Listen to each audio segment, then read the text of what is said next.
My name's Liam. I'm working at Bain Simmons here as a consultant, specialising mainly in the area of human factors and safety management.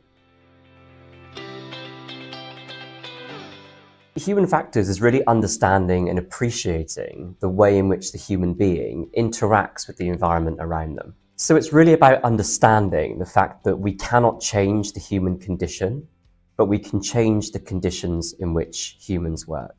So how do we manage distractions? How do we manage interruptions? What is it about the culture that effectively allows us to perform in the ways that we do?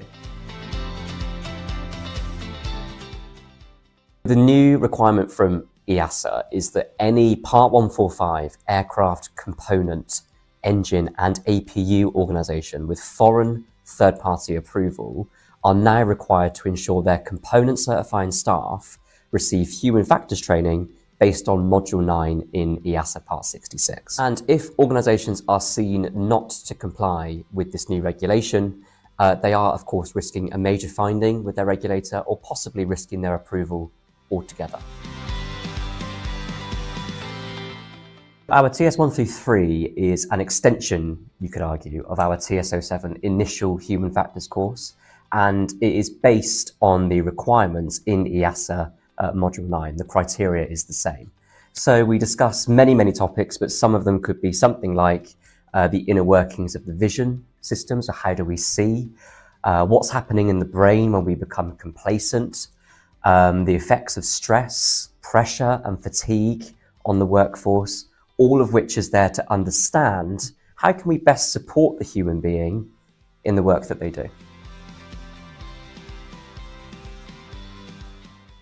I would say the primary benefit, the obvious benefit, is that organisations will remain or become compliant with this new regulation that EASA has brought in, but there is a secondary benefit to it, and that's effectively that we can bolt on the TS133 to our TS07 course so that it becomes a 4-day course, and only the staff that are required to have this higher level understanding will stay for days 3 and 4.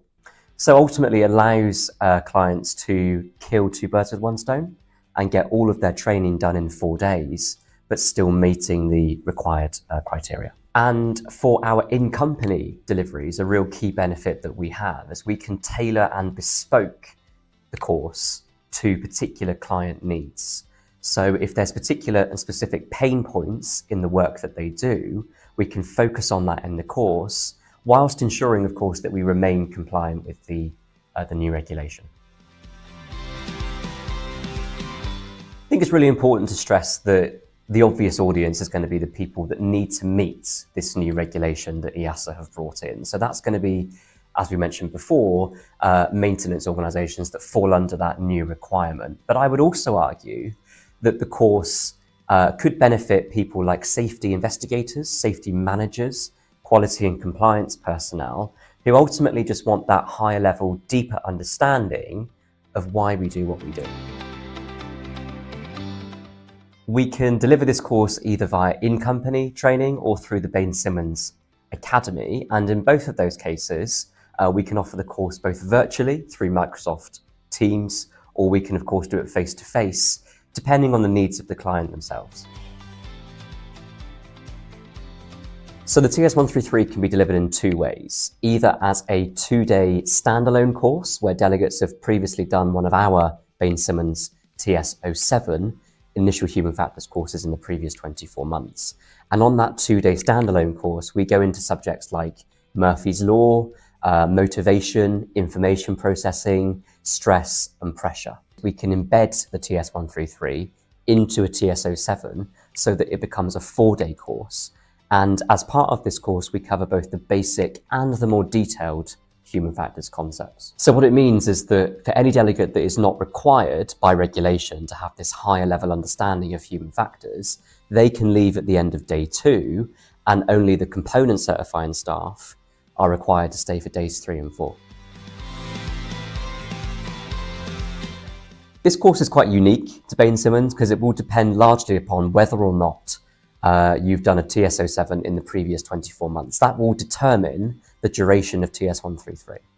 If you have done a Bain-Simmons TS07 in the previous 24 months, the TS133 is a 2-day standalone course. However, if you, or indeed the delegates that you're sending on the course, have not done a Bain-Simmons TS07 in the previous 24 months, we can embed the two courses together so that effectively it becomes a 4-day course.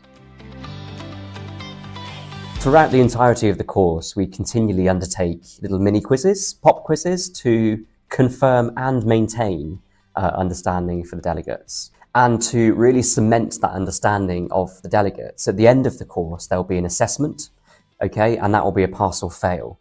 If a delegate is to fail that assessment piece, there will be opportunities to resit.